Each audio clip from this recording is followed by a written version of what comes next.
I used to be a figure skater when I was 7. It was an open skate, and then I saw my mom in the middle of the ice, and then she just fell back. And I was like, oh no. She ended up breaking her ankle on both sides and then fracturing her wrist. She had to be in the wheelchair, then she had the boot and the crutches, and everything could change in a second.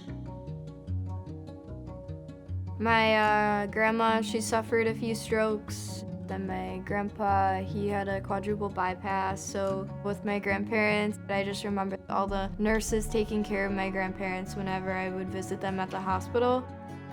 I liked the empathy that they would give, and I just was interested in the medical field and like how the human body works, and I just feel like I like helping those in need and those who need my help. I started school at Moraine May 2018. Dimitri, the cross-country coach, wanted me to run here, so I did run here for 2 years. Then I graduated May 2021. I didn't know that I wanted to transfer to St. Francis and offered to be the fastest track because I wanted to finish it in May 2022. That was always my plan. So University of St. Francis ended up being my school that I chose. I've always liked challenges and I've always was competitive. So I always like to be the best I could be. I like to be the one doing the action and be the one that they remember. They remember the ones that, even though if it's a stranger, they remember the ones that helped them when they're in desperate need or they're at the worst point of their lives, which happens in the hospital.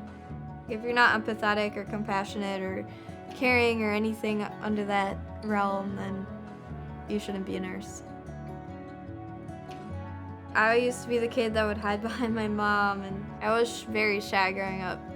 Being a nurse, I have to talk to people. So I think just forcing myself to do something helped me overcome my shyness. I never get bored of it. There's always something different during the day, and I like that. Saying that I'm a nurse makes me proud of myself, and it makes me proud of what I do.